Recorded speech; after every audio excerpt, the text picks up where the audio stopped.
أشهد أن لا إله إلا الله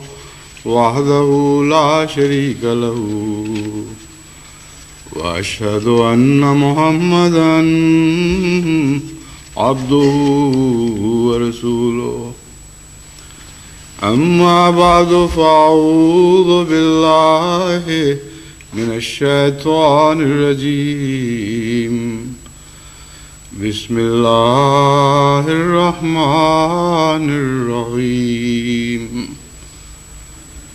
الحمد لله رب العالمين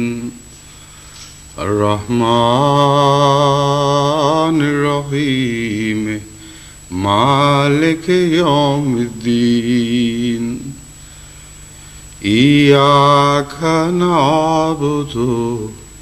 وإياك نستعين اهدنا الصراط المستقيم صراط الذين أنعمت عليهم غير المغضوب عليهم ولا الضالين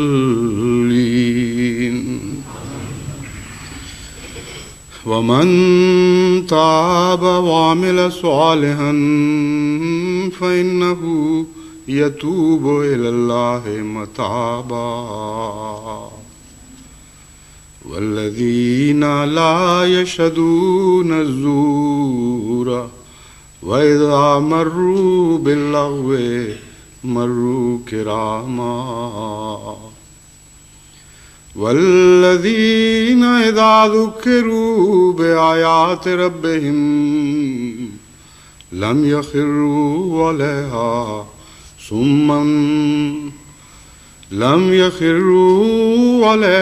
صما وعميانا والذين يقولون ربنا هب لنا من أزواجنا وذرياتنا قرة أعين واجعلنا للمتقين إماما أولئك يجزون الغرفة بما صبروا ويلقون فيها تحية وسلاما خالدين فيها حسنت مستقرا ومقاما قل ما يعبأ بكم ربي لولا دعاؤكم فقد كذبتم فسوف يكون لزاما. یہ قرآن کریم کی آیات جن کی میں نے تلاوت کی ہے سورہ الفرقان کی آخری چند آیات ہیں. ان کا ترجمہ یہ ہے کہ وہ جو توبہ کرتا ہے اور توبہ کے بعد نیک اعمال بجا لاتا ہے فَإِنَّهُ يَتُوبُ إِلَى اللَّهِ مَتَابًا،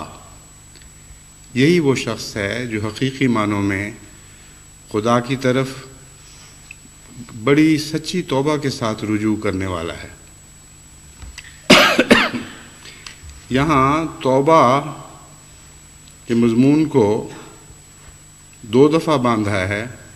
پہلے توبہ کا ذکر فرمایا، پھر عمل صالحا اس کے مان بعد فرمایا، جس کا مطلب یہ ہے کہ توبہ کی تعریف میں صرف منفی پہلو نہیں بلکہ حقیقی توبہ میں ایک مثبت پہلو بھی شامل ہے. عام طور پر توبہ سے لوگ یہ سمجھتے ہیں کہ گناہوں سے بچنے کا عہد کرنا توبہ ہے، لیکن قرآن کریم خلا کا قائل نہیں، اور کائنات میں کہیں خلا حقیقت میں کہیں بھی موجود نہیں. خلا کا معنی ہی نفی ہے، اور یہ ایک ایسا لفظ ہے جو اپنی ذات کی نفی کرتا ہوا دکھائی دیتا ہے. بس یہ وہم کہ دنیا میں کہیں خلا ہے یا ساری کائنات میں کہیں خلا ہے، محض واہمہ ہے، اس میں کچھ بھی حقیقت نہیں۔ جس جگہ آپ خلا سمجھتے ہیں وہاں ماحول سے کچھ نہ کچھ اندر سرایت کر کے اس جگہ کو بھرنے کی کوشش کرتا ہے۔ تو بدیوں کا ہٹنا اپنی ذات میں کوئی حقیقت نہیں رکھتا۔ بدیوں کا ہٹنا صرف یہ معنی رکھتا ہے کہ جگہ خالی کی جا رہی ہے کسی اور کے لیے۔ جس طرح کوئی معزز انسان کسی مجلس میں آئے تو بیٹھے ہوئے لوگ سرک کر اس کے لیے جگہ بنانے لگتے ہیں۔ یہی نقشہ قرآن کریم نے توبہ کا کھینچا ہے کہ گناہوں کو محض گناہوں کو دور کرنے کی خاطر نہیں بلکہ نیکیوں کو جگہ دینے کے لیے دور کرو۔ اور یہی مضمون حسنہ اور سیئہ کے تقابل میں جگہ جگہ پیش کیا گیا ہے۔ تو فرمایا توبہ تو وہی توبہ ہے جس کے بعد عمل صالحہ اس کی پیروی میں چلے آئیں اور تمہارے دل کے خلاؤں کو بھر دیں اور تمہارے اعمال کے خلاؤں کو بھر دیں۔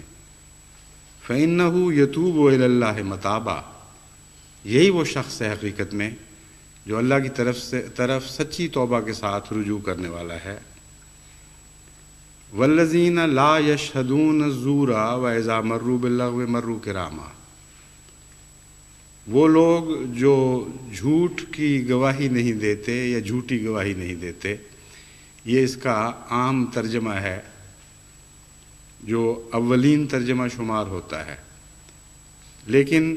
اس میں شامل یہ بات بڑی شدت کے ساتھ پائی جاتی ہے کہ وہ کسی قیمت پر بھی جھوٹ نہیں بولتے۔ جھوٹی گواہی دینا بات کی بات ہے جس شخص کو ایسا ماحول جس میں ہر طرف سے دباؤ ہوں جھوٹی گواہی دینے پر مجبور نہ کر سکے، ایسا شخص لازماً اپنی عام زندگی میں بہت ہی سچا انسان ہوتا ہے۔ اور لا یشهدون الزور کا یہ بھی معنی ہے کہ جھوٹ کو پر جھانکتے بھی نہیں، جھوٹ کو دیکھتے ہی نہیں، جھوٹ سے ان کا کوئی تعلق نہیں۔ جیسا کہ قرآن کریم میں رمضان کے مہینے میں یہی لفظ استعمال ہوا کہ جس نے رمضان کا مہینہ دیکھا، مطلب یہ ہے کہ جس نے رمضان کا مہینہ پایا۔ تو جھوٹ کے ساتھ ان کا دور کا بھی علاقہ نہیں، وہ جھوٹ پر جھانکتے بھی نہیں۔ پھر فرمایا والذین لا یشهدون الزور واذا مروا باللغو مروا کراما، انہی معنوں میں یہ دوسرا مضمون بہت ہی خوبصورت رنگ میں پہلے کے ساتھ مطابقت رکھتا ہے۔ جو لوگ جھوٹ کو نہیں دیکھتے وہ لغو چیزوں کو بھی نہیں دیکھتے، بس جب وہ ایسی مجالس سے گزرتے ہیں جہاں بےہودگیاں ہوں، جہاں ناپسندیدہ حرکات ہوں، تو اغماض کرتے ہوئے گزر جاتے ہیں۔ تو بہت ہی حسین منظر ہے سچے لوگوں کا کہ نہ وہ جھوٹ کو دیکھتے ہیں نہ ایسی چیزوں کو جن میں جھوٹ کی آمیزش ہو، اور عزت نفس کو قائم رکھتے ہوئے وقار کے ساتھ وہ ایسی مجالس کے پاس سے گزر جاتے ہیں جہاں لغو باتیں جو در حقیقت جھوٹ کی آلائش رکھنے والی باتیں ہوتی ہیں۔ کیونکہ جھوٹ کا معنی صرف یہ نہیں ہے کہ خلاف واقعہ بات بیان کی جائے، بلکہ لغو میں جھوٹ کا عنصر اس طرح شامل ہے کہ خیالی اور فرضی دلچسپیاں جو زبردستی بنائی جاتی ہیں اور ان کا انسانی زندگی کی حقیقت سے کوئی گہرا تعلق نہیں ہوتا۔ بس ایسی تمام دلچسپیاں جیسے جوا ہے اور اس قسم کی لغویات ہیں جو در حقیقت مصنوعی طور پر انسانی زندگی کو الجھانے کے لیے بنائی جاتی ہیں، یہ ساری جھوٹ ہیں۔ تو جھوٹ کے مضمون کو زیادہ لطافت کے ساتھ، مزید وضاحت کے ساتھ یوں بیان فرما دیا کہ لا یشهدون الزور واذا مروا باللغو مروا کراما والذین اذا ذکروا بآیات ربهم لم یخروا علیہا صما وعمیانا، یہ وہ لوگ ہیں کہ جب بھی خدا تعالیٰ کی آیات ان پر پڑھی جاتی ہیں لم یخروا علیہا صما وعمیانا، وہ ان سے ایسا سلوک نہیں کرتے جیسا کوئی باتیں سننے والا بہرا ہو یا کوئی مخاطب اندھا ہو، جس پر نہ کلام کا حسن اثر کرے نہ کلام کرنے والے کا حسن اثر کر سکتا ہو۔ دو ہی طرح سے انسانی زندگی متاثر ہوا کرتی ہے، یا تو نصیحت سن کر یا نصیحت کرنے والے کے حسن سے متاثر ہو کر۔ تو سمن و عمیانہ میں یہ دونوں مضمون اس طرح باندھ کر بیان کر دیے گئے کہ بعض لوگ نصیحت کرنے والے کو دیکھا کرتے ہیں،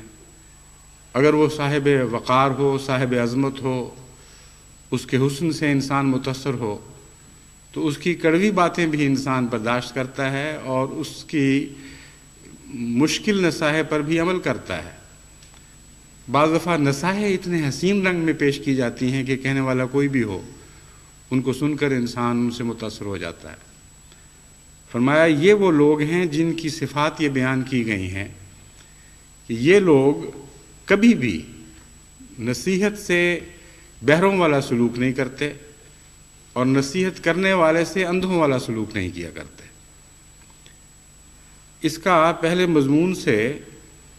یہ گہرا تعلق ہے کہ نصیحت سننا اور نصیحت پر عمل کرنا کچھ تقاضے کرتا ہے۔ ہر انسان نصیحت پر عمل کرنے کی اہلیت نہیں رکھتا، خصوصاً وہ لوگ جو جھوٹے ہوں اور وہ لوگ جن کو لغویات کی عادت ہو، ان کے لیے نصیحت پر عمل کرنا بہت ہی مشکل کام ہے۔ چنانچہ مجھے جو بعض احمدی خواتین کے خطوط ملتے ہیں جن کے خامند نیک نہیں، ان کو دنیا کی دلچسپیوں میں کا زیادہ خیال ہے بنسبت دین کی ذمہ داریوں کے، بعض ایسی نیک مائیں ہیں جو ان کے نیچے اس طرح زندگی بسر کرتی ہیں جیسے حضرت آسیہ نے فرعون کے نیچے زندگی بسر کی تھی۔ گو وہ شدت نہیں، لیکن کسی حد تک مضمون وہی ہے جس کا کسی حد تک ان کی زندگی پر بھی اطلاق پاتا ہے۔ بس ایسی عورتیں جن کی زندگی کسی نہ کسی رنگ میں آسیہ سے مشابہ ہیں، وہ بڑے دردناک طریق پر مجھے خطوط لکھتی ہیں اور کہتی ہیں ہم چاہتی ہیں بچوں کی اچھی تربیت کریں، لیکن ہمارا ماحول ایسا ہے کہ جس میں ہمارے لیے بڑی مشکلات ہیں۔ خامند نماز نہیں پڑھتا، خامند فلاں چیز کا عادی ہے، خامند فلاں بات کا عادی ہے، دنیا کی لغویات میں محو ہے۔ اور بعض دفعہ جب میں آپ کا خطبہ سن کر بچوں کو سناتی ہوں اور دیکھتی ہوں کہ ان پر بہت گہرا اثر پڑا ہے، تو میں کوشش کرتی ہوں کہ میرا خامند بھی سنے اور اس پر بھی اثر پڑے۔ چنانچہ جب وہ آتا ہے تو میں کسی بہانے سے وہ خطبہ لگا دیتی ہوں، لیکن بہت دکھ ہوتا ہے یہ دیکھ کر کہ اس پر کوئی اثر ہی نہیں ہوتا، وہ دلچسپی نہیں لیتا، وہ سنتا ہی نہیں، وہ توجہ نہیں دیتا، اور بعض دفعہ کہہ دیتا ہے کہ بند کرو، یہ کیا تم نے کیا لگایا ہوا ہے۔ تو قرآن کریم نے ان لوگوں کا نقشہ کھینچا ہے جو نصیحت سے متاثر نہیں ہو سکتے اور جن کو کوئی بات بھی، خواہ نصیحت کرنے والا اچھا ہو یا اس کا کوئی ان کے دماغ میں، ان کے ذہن میں وقار ہو یا بات اچھے رنگ میں پیش کی گئی ہو، اس قسم کی کوئی بات بھی ان پر اثر نہیں کرتی، گویا کہ وہ بہرے اور اندھے ہو جاتے ہیں۔ اور یہ وہ لوگ ہیں جن کا پہلے ذکر گزر چکا ہے۔ اکثر یہ وہ لوگ ہیں جو جھوٹے ہیں، جھوٹی گواہیاں دینے والے ہیں اور لغویات میں محو ہیں۔ پس جن لوگوں کی زندگی لغویات میں بسر ہو رہی ہو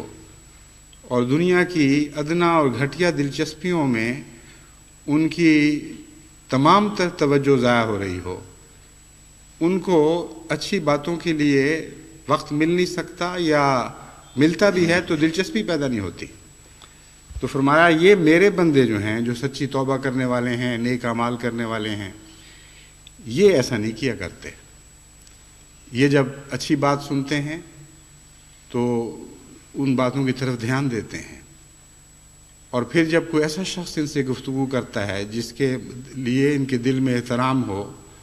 اور بھی زیادہ توجہ سے ان باتوں کو قبول کرتے ہیں۔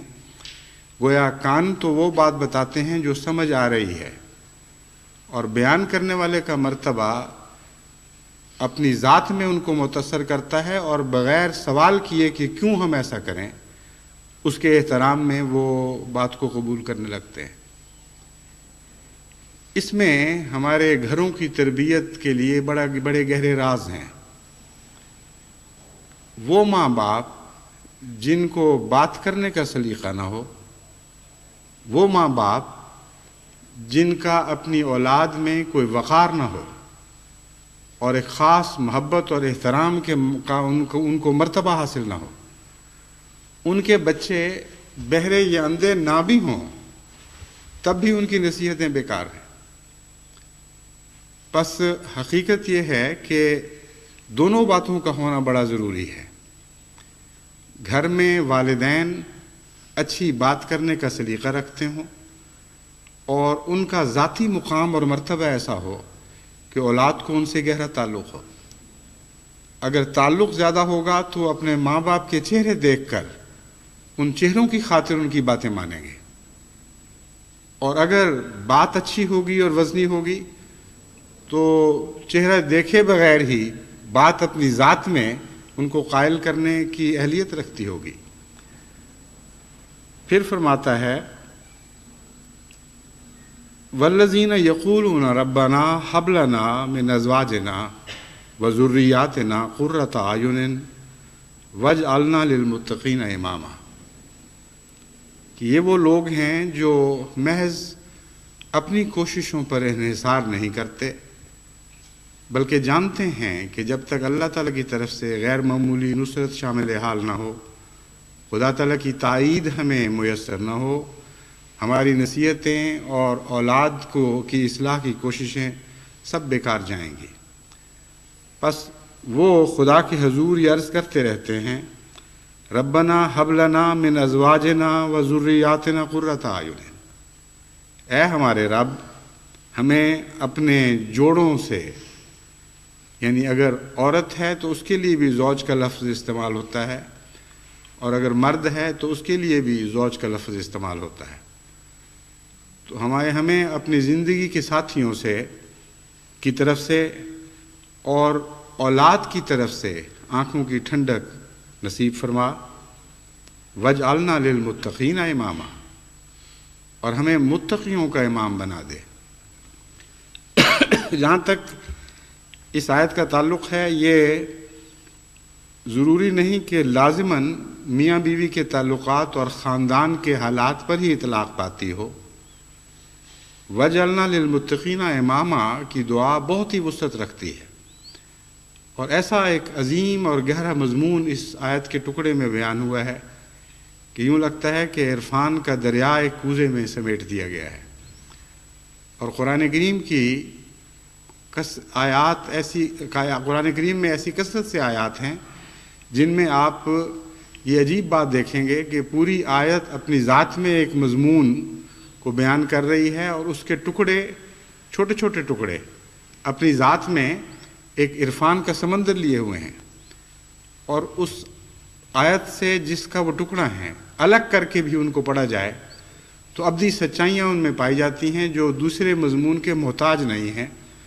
ہاں، اس مضمون کو چار چاند لگانے کے لیے موتیوں کی طرح یا ہیروں اور جواہر کی طرح اس میں جڑے ہوئے ہوتے ہیں۔ بس یہ جو مضمون ہے اس کو میں نے آئندہ اسی سلسلے میں ایک خطبے کے لیے اٹھا رکھا ہے، وہ میں پھر بیان کروں گا۔ اس وقت میں گھریلو ذمہ داریوں سے متعلق ہی چند باتیں آپ کے سامنے رکھنی چاہتا ہوں جو اسی کلام الہی کی روشنی میں ہیں۔ فرمایا وہ دعا کرتے ہیں کہ اے خدا ہمیں اپنی بیویوں کی طرف سے آنکھوں کی ٹھنڈک نصیب کر۔ وہ خاوند جن کا ذکر کیا گیا ہے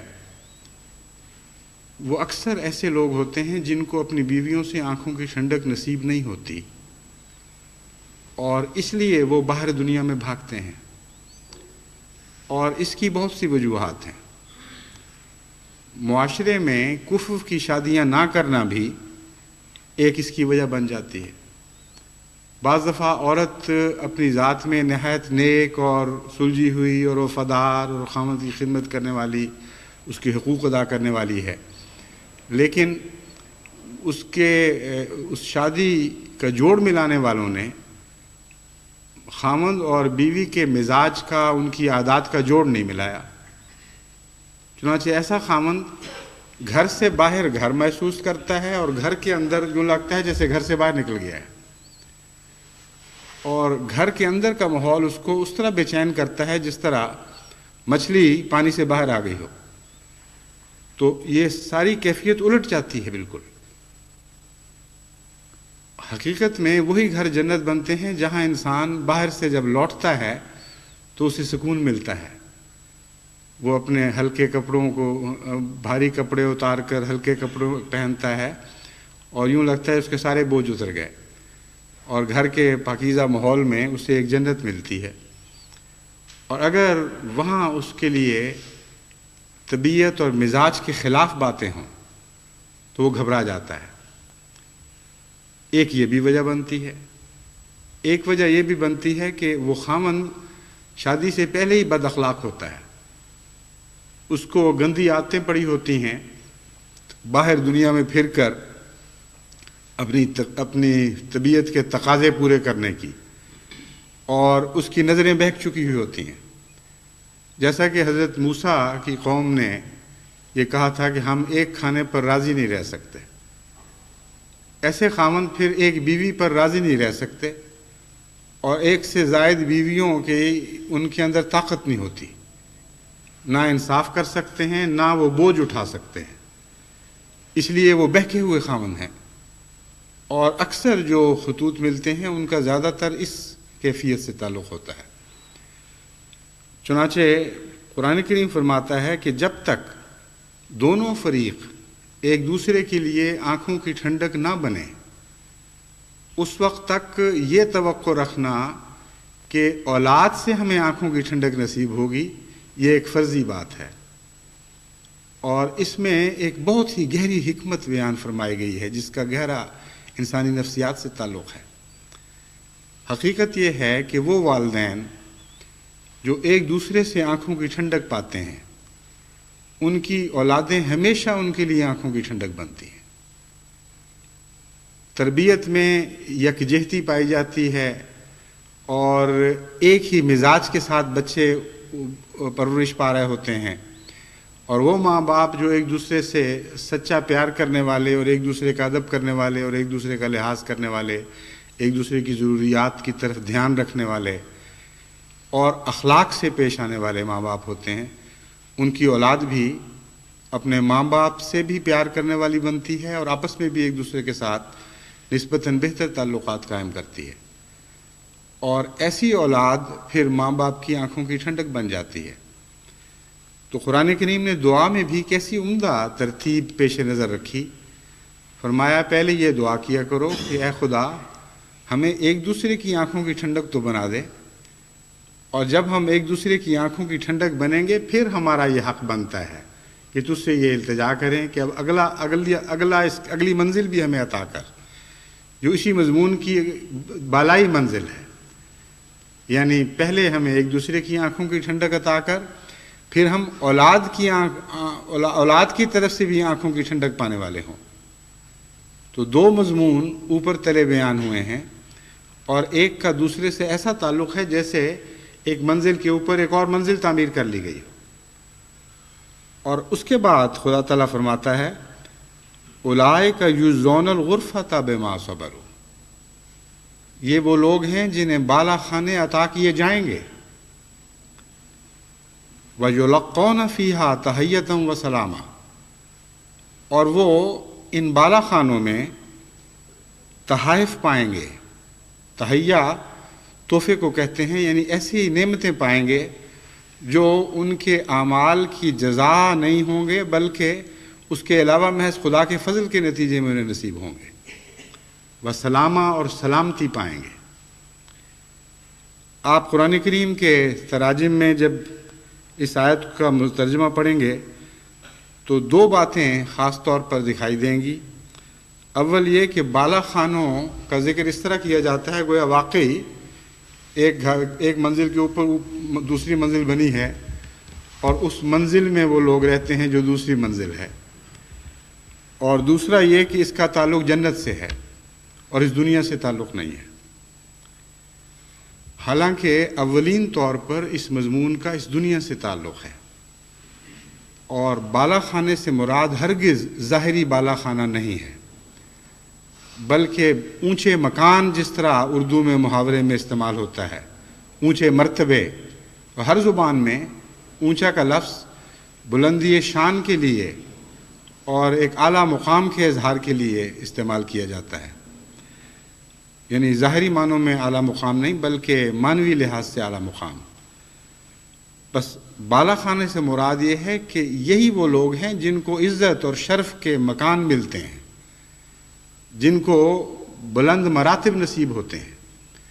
اور یہی مکان ہیں جو دراصل رہنے کے مکان ہیں جن میں یہ لوگ رہتے ہیں، کیونکہ ان صفات کے نتیجے میں وہ گھر بالا خانے بنتے ہیں، خواہ وہ تہہ خانوں میں بسنے والے لوگ ہوں۔ پس چونکہ اس دنیا میں ہر ایک آدمی کو ظاہری طور پر بالا خانے نہیں ملتے، اس لیے ترجمہ کرنے والے ظاہری ترجمہ پر ہی اکتفا کرتے ہیں اور یہ تصور پیش کرتے ہیں کہ گویا مراد ظاہری مکانوں کی دوسری منزل ہے۔ اگر دوسری منزل مومنوں کی جزا ہے، یعنی ظاہری طور پر دوسری منزل، تو پھر تو امریکہ اور مغربی دنیا کے دوسرے ممالک جن میں 100 سے بھی اوپر منازل بن گئی ہیں، ان کے مرتبے تو ہم سے بہت بلند ہو گئے، اور ان کو تو خدا نے اتنی جزا اس دنیا میں ہی دے دی کہ اس کا ہم گویا اگلی دنیا میں بھی تصور نہیں کر سکتے۔ یہ کیسا خدا ہے جو قرآن کریم پر عمل کرنے والے، توبہ کرنے والے، نیک اعمال کرنے والوں، اور پھر ایسی ایسی پیاری دعائیں سکھا کر ان دعاؤں کے طلبگاروں کو یہ جزا دیتا ہے کہ اے خدا، ہمیں اس دنیا میں تو چلو تو نے ٹوٹے پھوٹے مکان دے دیے، کوئی بات نہیں، زمین کی سطح پر گھسٹ گھسٹ کے زندگیاں گزاری، کم سے کم اگلی دنیا میں ہمیں دوسری منزل دے دینا۔ ہرگز کسی قیمت پر یہ مضمون قرآن کریم کی طرف منسوب نہیں کیا جا سکتا، اور قرآن کریم کی شان کو گھٹانے والا مضمون ہے۔ اس لیے بالا خانہ ہمیشہ روحانی معنوں میں استعمال ہوتا ہے، اور لفظ بالا خانہ استعمال کرنا پڑے گا کیونکہ عربی میں بھی یہ انہی بالا خانے کے طور پر یہ استعمال ہوا ہے، لیکن اس کے معنی ہمیشہ یہی سمجھیں کہ عزت اور شرف کے بلند مقامات، اور دنیا میں بھی اس کا اطلاق ہوتا ہے اور یقیناً ہوتا ہے۔ یہ خیال کر لینا کہ یہ جنت کے وعدے ہیں، یہ درست نہیں ہے۔ جنت کے وعدے بھی ہیں، لیکن حقیقت میں اس جنت کا آغاز اس دنیا سے ہوگا، اور یہی قرآن کریم کی مراد ہے۔ معلوم ہوتا ہے کہ مترجمین نے اور مفسرین نے اگلی آیت کے ایک لفظ سے دھوکہ کھایا، جس میں خدا تعالیٰ فرماتا ہے خالدین فیہا، کہ یہ لوگ اس حالت میں ہمیشہ رہیں گے، اور سمجھے کہ ہمیشگی کی زندگی تو جنت میں مل سکتی ہے، اس لیے یہ وعدہ جو کیا جا رہا ہے انعام کا، اس کا تعلق اس دنیا سے نہیں بلکہ آئندہ دنیا سے ہوگا۔ حالانکہ اس مضمون کو قرآن کریم کی اسی آیت نے اگلے حصے میں کھول دیا تھا اور فرمایا حسنت مستقرم و مقامہ، یہ وہ جگہ ہے جو عارضی قیام گاہ کے طور پر بھی اچھی ہے اور مستقل قیام گاہ کے طور پر بھی اچھی ہے۔ جنت تو عارضی قیام گاہ ہے ہی نہیں، اس لیے خالدین کا ایسا ترجمہ کرنا جو اسی آیت کے اگلے حصے کے مخالف ہو، یہ درست نہیں ہے۔ ہاں، ایک پہلو سے اگر دیکھا جائے تو اس آیت کو دونوں دنیاؤں پر چسپاں کیا جائے تو مضمون خوب کھل جاتا ہے اور بہت ہی حسین مضمون ابھرتا ہے۔ پہلا معنی خالدین کا یہ ہوگا کہ یہ وہ لوگ ہیں جن کی گھروں کی، جنتوں کی حفاظت کی جائے گی، اور ان کی ساری زندگی امن اور سکون سے کٹے گی۔ اور کبھی یہ نہیں ہوگا کہ کچھ عرصے کے بعد بیویوں کے دل خاوندوں سے بھر جائیں اور خاوندوں کے بیویوں سے بھر جائیں اور ان کی جنت جو ہے وہ جہنم میں تبدیل ہو جائے۔ ایسے نیک لوگ وہ ہیں جن کے گھر ہمیشہ ان کے لیے بالا خانے بنے رہیں گے، یعنی عزت اور شرف کا مقام بنے رہیں گے، اور ان سے اس دنیا میں اس مقام کو کوئی نہیں چھین سکے گا، اس پر یہ دوام پائیں گے۔ دوسرا خالدین کا معنی پہلی آیت کے دوسرے حصے سے تعلق رکھتا ہے، وَجْعَلْنَا لِلْمُتَّقِينَ إِمَامًا۔ فرمایا ان کی اولادوں کے لیے بھی یہ دعائیں سنی جائیں گی، اور نسلاً بعد نسلاً یہ جنت ان میں چلتی چلی جائے گی۔ پس خالد سے مراد ہمیشہ کی زندگی ہی نہیں بلکہ ایک لمبے عرصے تک رہنا یا لمبی زندگی پانا بھی لفظ خالد کے تابع ہے، اس مضمون کے اندر داخل ہے۔ تو اس کے دو معنی ہوں گے اس دنیا کے تعلق میں۔ نمبر ایک کہ وہ میاں بیوی جو اس قسم کے ہیں اور ان کی اولاد جو ان دعاؤں کا پھل ہے، ان لوگوں کا گھر ہمیشہ جنت نشان بنا رہے گا، جنت کی آماجگاہ بنا رہے گا، اور ان کی نیکیوں اور ان کی سکینت میں ایک دوام پایا جائے گا۔ دوسرے یہ کہ ان کے ساتھ یہ گھر ختم نہیں ہو جائیں گے، خالدین فیہا، کیونکہ جن ماں باپ نے اپنی اولاد کو بھی متقی بنا لیا ہو اور ان کے لیے اس قسم کی دعائیں کرتے رہے ہوں، کیسے ممکن ہے کہ خدا تعالیٰ ان کی آنکھیں بند کرنے کے بعد ان کی اولاد کو دھتکار دے؟ بس لازم ہے کہ یہ جنت کی نشانیاں ان کے گھروں میں نسل بعد نسل چلتی رہیں گی۔ اور مقامہ کے لحاظ سے دوسرے معنی بھی اس میں پائے جاتے ہیں کہ ان کو اس دنیا میں بھی یہ جنت نصیب ہوگی اور دوسری دنیا میں بھی جنت نصیب ہوگی، اور عارضی ٹھکانہ بھی ان کا جنت ہوگا اور مستقل ٹھکانہ بھی جنت ہوگا، یعنی مرنے کے بعد پھر ان کو ہمیشگی کی وہ جنت بھی مل جائے گی جس کا تصور عموماً ہم دوسری دنیا کے تعلق میں باندھتے ہیں۔ پھر فرمایا قل ما یعبأ بکم ربی لولا دعاؤکم، فرمایا تمہارے رب کو کچھ بھی پرواہ نہیں اگر تمہاری دعائیں نہ ہوں۔ فقد کذبتم فسوف یکون لزاما، تم نے دعاؤں کی اہمیت کو جانا نہیں، ان کی بے قدری کی ہے، اس مضمون کو بھلا بیٹھے ہو۔ پس اس کے نتیجے میں جو برائیاں تمہارے حصے میں آئیں گی وہ تمہیں چمٹ جانے والی ہوں گی۔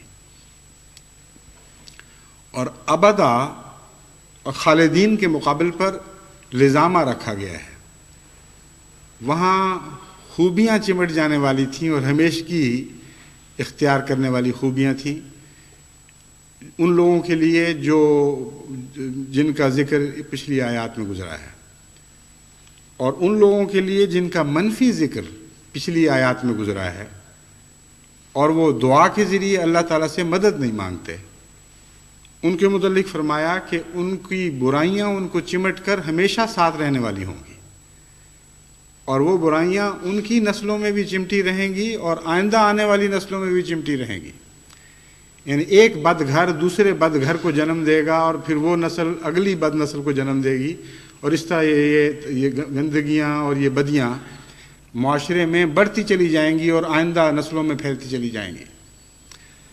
تو اس آخری ٹکڑے میں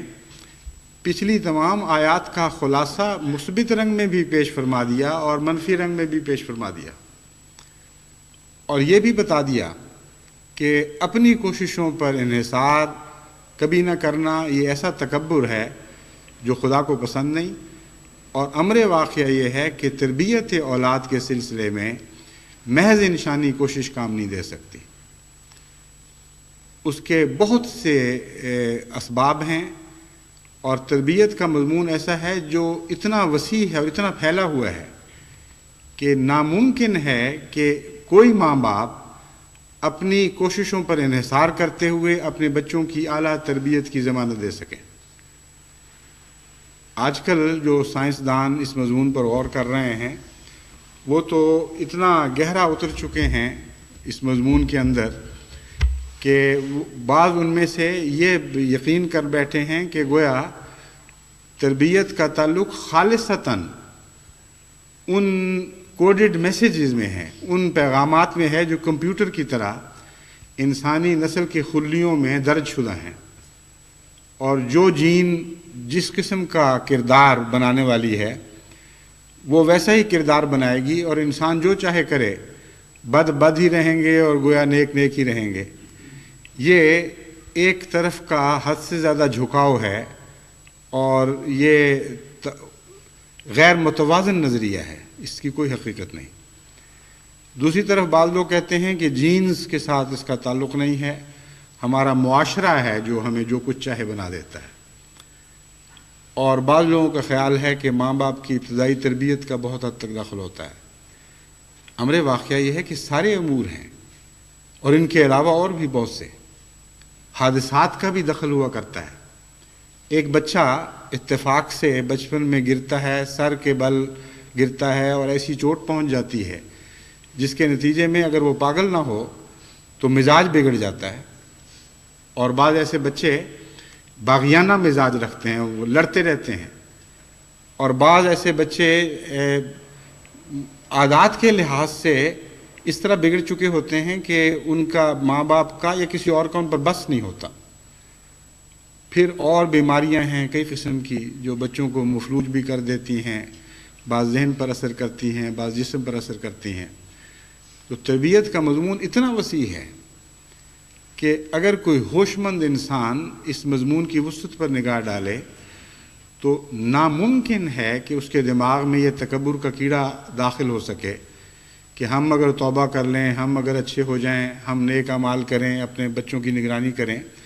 تو بچے ضرور اچھے ہوں گے۔ حضرت نوح سے زیادہ نیک تو وہ نہیں ہو سکتے، کیونکہ ایک غیر نبی کو نبی پر کلی فضیلت نہیں ہو سکتی۔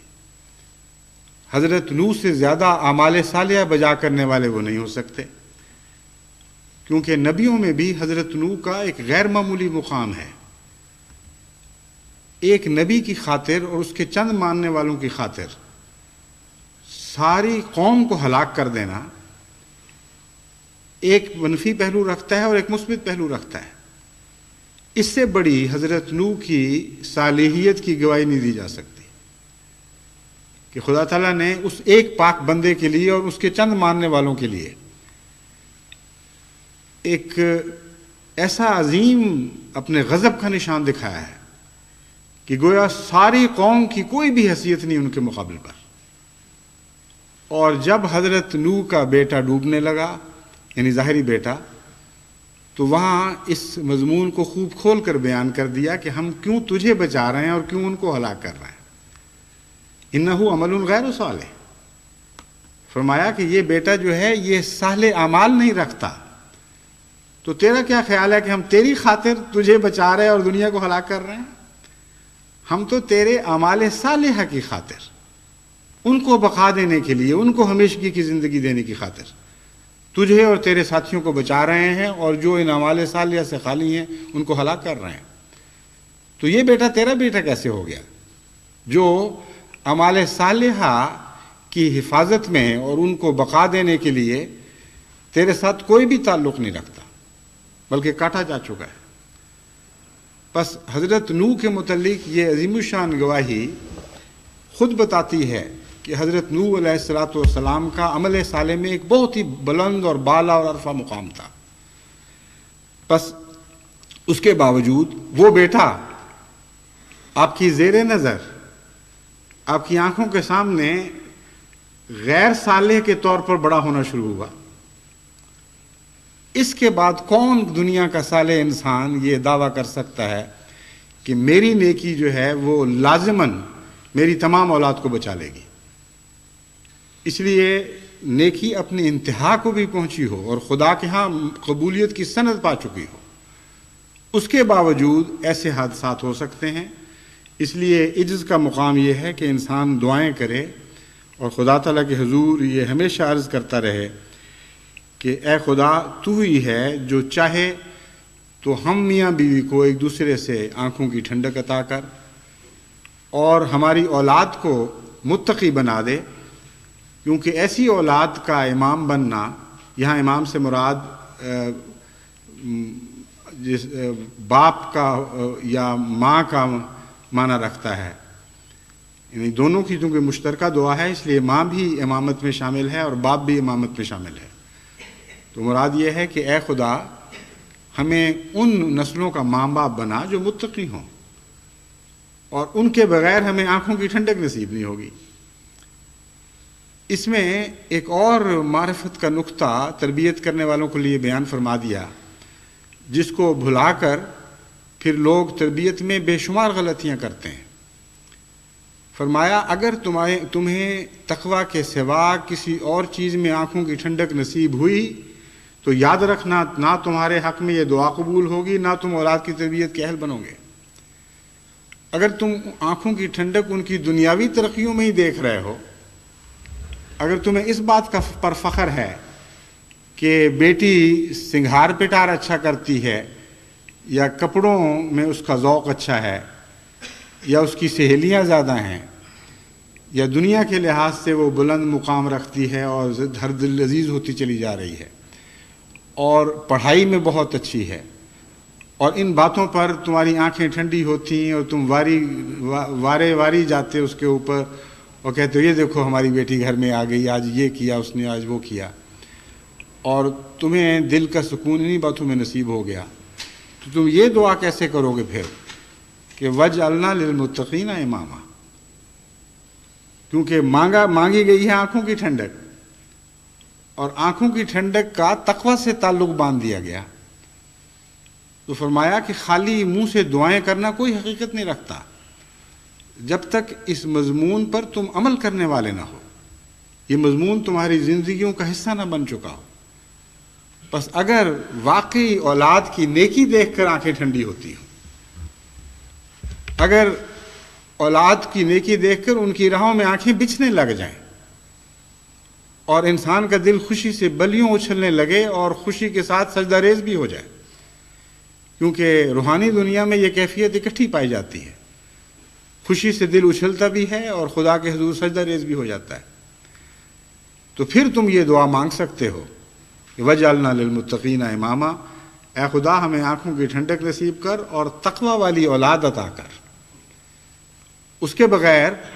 تمہاری اپنی خواہشات اور اپنی تمنائیں تو دنیا کے رستوں پر چل رہی ہوں، اور اپنی اولاد کی دنیا کی ترقیات سے تم راضی ہو چکے ہو، اور اگر وہ عبادت نہیں کرتے تو تمہیں دکھ نہ ہوتا ہو، اگر وہ نیکیاں اختیار نہیں کرتے تمہیں تکلیف نہ ہو، اگر وہ جھوٹ بولنے والے ہوں تو تمہارے لیے تمہارے دل عذاب میں مبتلا نہ ہو جائے، اور اگر وہ لغویات میں ایسے محو ہوں کہ ذکر الہی کے مقابل پر لغویات کو اہمیت دینے والے ہوں، تو پھر تمہاری آنکھوں کی ٹھنڈک غیر متقین میں ہے اور تمہاری یہ دعائیں بالکل کھوکھلی ہو جائیں گی۔ بس وہ لوگ جو بعض دفعہ یہ شکایت کرتے ہیں کہ جی ہماری دعائیں قبول نہیں ہوتی، آپ ہمارے لیے دعا کریں، بعض دفعہ تو ایسے لوگوں کے لیے دوسروں کی دعائیں کارآمد ثابت ہوتی ہیں، مگر ایسے مضمون میں جو میں بیان کر رہا ہوں غیر کی دعا کام نہیں آ سکتی، کیونکہ انسان کے اپنے اعمال اور اپنی نیتوں کے رخ ان دعاؤں کے خلاف عمل کرنے والے ہوتے ہیں، ان کو جھٹلانے والے ہوتے ہیں۔ دعائیں اور سمت میں ان کو لے جانے کی کوشش کرتی ہیں اور وہ دعاؤں کے مخالف سمت میں زور لگا کر آگے بڑھ رہے ہوتے ہیں۔ ان کا یہ دعا کرنا کہ یہ دعائیں ہمیں اڑاتے ہوئے ان سمتوں میں لے جائیں جن میں جو تیری طرف لے جانے والے رخ ہیں، یہ کیسی بے معنی اور لغو بات ہوگی، حقیقت میں دعا سے مذاق کرنے والی بات ہوگی۔ بس خدا تعالیٰ نے ان آیات میں جو بے شمار حکمت کے خزانے مدفون فرمائے ہیں، ان کو آپ ٹٹولیں تو آپ کو نئے نئے عرفان کے موتی ملتے چلے جائیں گے، اور ان کا تربیت اولاد کے ساتھ اور تربیت قوم کے ساتھ بہت گہرا تعلق ہے۔ بس اپنی اولاد میں نیکی دیکھ کر خوش ہوا کریں اور دنیا کی ترقیات کو سرسری نظر سے دیکھا کریں، ہو جائیں تو ٹھیک ہے، نہ ہو تو غم کی بات نہیں، لیکن اگر نیکی نہ ہو تو غم میں گھل جانا اور ایسی تکلیف محسوس کرنا کہ اولاد دیکھ لے کہ ہمارے ماں باپ ناخوش ہو گئے ہیں اور تکلیف میں مبتلا ہو گئے ہیں، یہ وہ جذبہ ہے جو حقیقت میں آپ کی دعاؤں کو طاقت دے گا۔ وہ عمل صالح جس کے متعلق فرمایا ہے کہ کلمہ طیبہ کو رفع عطا کرتا ہے، جس سے کلمہ بلند ہوتا ہے، وہ یہی مضمون ہے جو بیان کیا گیا ہے کہ ہر دعا کے ساتھ اس سے تعلق رکھنے والا اس کا ایک جوڑا نیک عمل ہوا کرتا ہے۔ یہ ضروری نہیں ہوتا کہ چند نیک اعمال ہوں تو سب دعائیں مقبول ہوں، یا کسی دعا کی قبولیت کے لیے ضروری ہے کہ تمام تر نیک اعمال ہوں۔ یہاں مضمون جوڑوں کا بیان ہو رہا ہے، اور جیسا کہ میاں بیوی کے اچھے جوڑے جس سے ایک دوسرے کے مزاج سے موافقت رکھتے ہوں دنیا میں پائے جائیں یا پائے جاتے ہیں، تو ساتھ ہی وہاں سکینت بھی ملتی ہے۔ اسی طرح دعاؤں اور اعمال کے بعض جوڑے ہیں، جہاں یہ جوڑے پائے جائیں گے وہاں قبولیت دعا کا مضمون ضرور موجود ہوگا۔ بس جس قسم کی آپ دعا مانگتے ہیں، اگر آپ کا عمل اس دعا کی سے مطابقت رکھنے والا عمل صالح ہے تو یقین رکھیں کہ ایسی دعا ضرور رفع پائے گی، کیونکہ قرآن کریم نے اس کے متعلق یہی گواہی دی ہے، اور ضرور مقبول ہوگی۔ اس لیے محض رونا اور سجدوں میں پیشانیاں رگڑنا دعاؤں کے لیے کافی نہیں ہے۔ آپ کے اعمال اور رخ پہ چل رہے ہوں اور سجدے اور رخ پہ جا رہے ہوں، یہ تضاد خدا کو قبول نہیں ہے۔ بعض دفعہ جن کی خواہشات ان کے نیک اعمال کے مطابق ہوں، ان کو لمبی دعاؤں کی بھی احتیاج نہیں ہوتی، ان کی ایک آہ ہی دعا بن جاتی ہے۔ اگر ایک ماں باپ ایسے ہیں جو ہر وقت اپنی اولاد میں نیکی تلاش کرتے ہیں اور نیکی نہ نظر آئے تو ان کے دل سے آہ نکلتی ہے، وہی آہ ان کی دعا ہوتی ہے، اور خدا تعالیٰ اس پر محبت اور پیار کی نظر ڈالتا ہے۔ اور وہ جو دنیا پہ راضی ماں باپ ہیں، وہ بعد میں اپنی اولاد کو جب بے راہ ہوتے دیکھتے ہیں، ان کی لڑکیاں غیروں سے بھاگ رہی ہیں، ان کے لڑکے ہاتھوں سے نکل رہے ہیں، پھر وہ روتے ہیں، پیٹتے ہیں، دعاؤں کے لیے لکھتے ہیں۔ یہ ساری بے حقیقت باتیں ہیں۔ جس طرح دنیا کے مضمون میں سائنس کا معنی ہے حقیقت، اور حقیقت کو تصورات تبدیل نہیں کر سکتے، وہی خدا ہے جس نے روحانی دنیا پیدا کی ہے۔ وہاں بھی ایک سائنس کا مضمون ملتا ہے، اور سائنسی حقائق کے طور پر باتیں پائی جاتی ہیں، محض جذباتی اور تصوراتی طور پر آپ اس میں کچھ بھی حاصل نہیں کر سکتے۔ ہاں، ایک اور مضمون وہاں بالا خانوں کا ملتا ہے، جس کا مطلب یہ ہے کہ جب تم سب کچھ اپنا کر دو گے تو پھر خدا کے فضل کے نتیجے میں وہاں تہیہ پاؤ گے تم۔ ایسے عرفہ اور بلند مقامات تمہیں نصیب ہوں گے جہاں تمہاری کوششوں کا پھل تو ضرور ملے گا، لیکن اس کے علاوہ خدا کی طرف سے تحائف بھی بہت ملیں گے، ایسے تحائف جو محض اس کے فضل کے نتیجے میں عطا ہونے والے ہیں۔ بس ہم نے چونکہ سب دنیا میں اپنی اولاد کی تربیت کرنی ہے اور آئندہ بہت لمبے عرصے تک اپنی نسلوں کو خالدین فیہا کے مطابق بنانا ہے، یعنی خدا کا یہ وعدہ کہ وہ ہمیشہ اس میں رہیں گے، اس کے متعلق ہم نے کوشش کرنی ہے کہ ہماری نسلوں کے حق میں بھی یہ وعدہ پورا ہو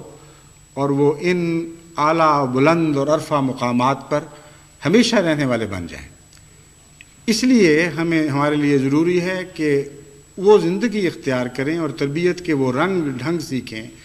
جو قرآن کریم نے ہمارے سامنے کھول کر مضمون بیان فرمائے ہیں اور کھول کر ہمیں تربیت کے طریقے سکھا دیے ہیں۔ اللہ تعالیٰ ہمیں آسن توفیق عطا فرمائے۔ اس مضمون کا جیسا کہ میں نے بیان کیا ہے، صرف ماں باپ اور اولاد سے تعلق نہیں ہے، بلکہ یہی مضمون اپنی وسعتوں میں نظام جماعت سے تعلق رکھنے والے ہر عہدے دار پر بھی صادق آتا ہے، ہر امیر پر صادق آتا ہے، ہر مربی پر صادق آتا ہے، اور وہاں یہ مضمون اور کئی لحاظ سے وسعت اختیار کر جاتا ہے۔ اگرچہ اس نے وسیع مضمون کو سمیٹنا تھوڑے وقت میں ممکن تو نہیں ہوتا، لیکن میں کوشش کروں گا کہ اس کے دوسرے پہلو کو آئندہ کسی خطبے میں پھر بیان کروں۔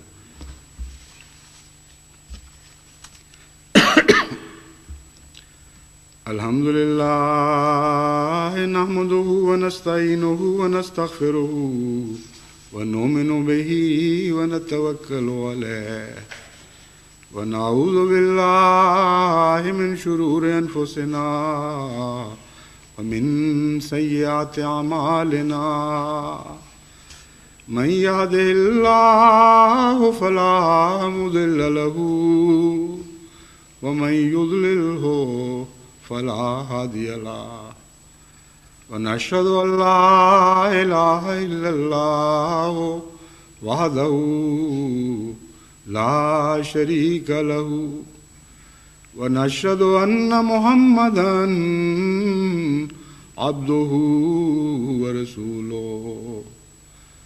عباد اللہ رحمکم اللہ، ان اللہ یامر بالعدل والإحسان وإیتاء ذی القربى وینہی عن الفحشاء والمنکر والبغی یعظکم لعلکم تذکرون۔ اذکروا اللہ یذکرکم وادعوہ یستجب لکم ولذکر اللہ اکبر۔